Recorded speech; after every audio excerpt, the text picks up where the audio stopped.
ঝুঁপিয়ে পড়ল, আর তারপরেই মাথায় এসে লাগলো একটা ইট। ব্যাস, একেবারে ব্ল্যাক আউট। পরে জেনেছিলাম বীরেশ অ্যারেস্টেড। 5 বছর ওর কোনো পাত্তাই নেই। তার মধ্যে আমি ছবিতে নেমেছি, নাম টাম করেছি, একটা ফ্ল্যাটও নিয়েছি বালিগঞ্জে।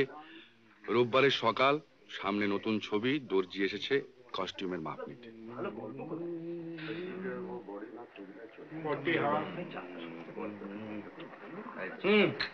কবে ট্রায়াল দিচ্ছ? বুধবার সন্ধ্যে। আবার বুধবার কেন? দুদিন আগে। কে? কি রে? ব্যস্ত? আরে না না, কিচ্ছু না কিচ্ছু না, ভেতরে ভেতরে ভেতরে বস। 1 মিনিট। তাহলে কি হবে? দুদিন আগে দাও না। देखिए वो फिटिंग खराब होने से एक्टिंग बहुत सफर करता है। फिटिंग ठीक होगा सुबह से हमको थोड़ा हिंदी से भी होता नहीं जान में। ए তোরা একটু ওখানে জানা।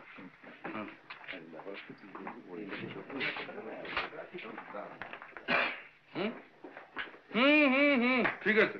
কি আবার কি? জানার কাছে তো নিলে না। নিলে শিখে নেন। একটু প্রোফাইল নেব, একটু প্রোফাইল নেন। হয়ে গেছে? নিন কাটুন। আরে এটা থাক থাক থাক থাক থাক, আসুন আসুন। হ্যাঁ এদিকে এই জোতে বল, এই ঘরে 1 কাপ চা পাঠিয়ে দে। হ্যাঁ বস। এসব ছবি তোর ভক্তদের জন্য? আর বলিস কেন, ডিসপ্লিজে করা যায় না, এরাই তো পাবলিক। তারপর কেমন আছিস বল? না কতদিন হয়ে বলতো? প্রায় বছর 5 না? কি তো চেহারায় বেশ একটা জেল্লা এসেছে। দেখলেও আপ সাকসেস। সাকসেস কে না চায় বল? তোর কিন্তু একটা ছবি দেখিনি। বেশ করেছিস। ভালোই তো আছিস। তা তুই কিরকম আছিস বল? সেই রকম। No change. কিন্তু তোর যেন একটু পরিবর্তন মনে তো হয়। তাই তো জগতের নিয়ম ভাইয়া, ডায়ালেকটিক্স, তাই না? কিন্তু পরিবর্তনটা কোন দিকে সেইটাই ভাবছি।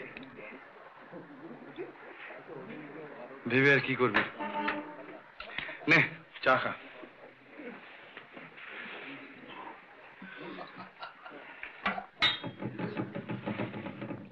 তুই গাড়ি করেছিস না? Small car, not big. কেন রে? একটা লিফট দিবি? কোথায়? এই প্রশ্ন তো করার কথা নয়। চলো ঠিক আছে।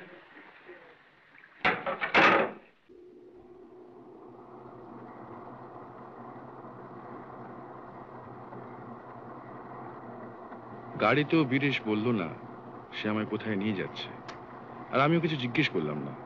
তবে মাইলখানেক যাওয়ার পর আমার মনে একটা সন্দেহ দানা বাঁধতে আরম্ভ করলো, আর সেটা যে সম্পূর্ণ মিথ্যে নয় সেটা কিছুক্ষণ পরেই বুঝতে পারলাম।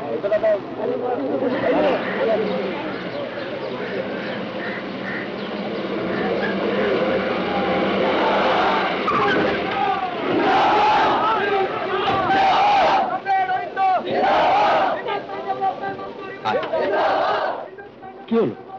তোর মতলবটা কি? কিচ্ছু না, নামবি, ওদের সামনে গিয়ে দাঁড়াবি, দুটো কথা বলবি, ব্যাস। কেন? আরে ওরা তোকে দেখলে একটু মনে জোর পাবে। 24 দিন হলো স্ট্রাইক চলেছে, আমি তোর কথা ওদের বলেছি, ওরা তোকে এক্সপেক্ট করছে। ওরাও তো তোর পাবলিক। ইম্পসিবল। কি বলছিস ইম্পসিবল? আই নেই। শোন, তুই বুঝছিস না, এসব ব্যাপারে আমাদের আর চড়ানো চলে না, রিস্কি। তুই আমাদের ব্যাপারটা ঠিক জানিস না, অনেক গোলমেলে। আরে কি গোলমেলে? কোন শালা তোর কি করবো? তুই টাকা চাস, আমি টাকা দিতে রাজি আছি, এনি অ্যামাউন্ট, কিন্তু এইভাবে ইম্পসিবল। তুই আমার দিকটা ভেবে দেখছিস না কেন? আমি তো এখন শিয়ামি নই। সেই জন্যই তো তোকে নিয়ে এসেছি। এটা হয় না। কিন্তু এদের ব্যাপারে তোর কি কোনো ফিলিংস নেই বলতে চাস? ফিলিং এর কোনো কথাই উঠছে না। আমি তো বলছি তুই টাকা চাস, আমি এক্ষুনি দিতে রাজি আছি। বেনামে তো। তাতে কি হয়েছে? টাকার অভাব নেই জানি। আচ্ছা, দরকার পড়লে আবার যাব। আমি চলি।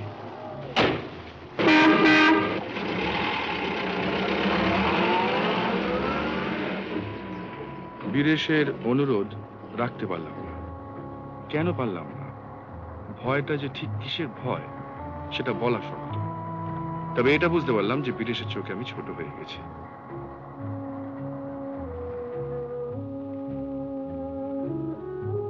এক এক সময় কি মনে হয় জানেন, এতটা পরিবর্তন না হলেই বোধহয় ভালো হতো। তা কেন বলছেন? এই যে আপনি এতগুলো লোককে আনন্দ দিচ্ছেন, এটাও তো একটা বড় কাজ, ভালো কাজ, তাই না? এটা তো আপনি আর আগে পারতেন না। আর সে কাজটার মধ্যেও নিশ্চয়ই একটা আনন্দ আছে।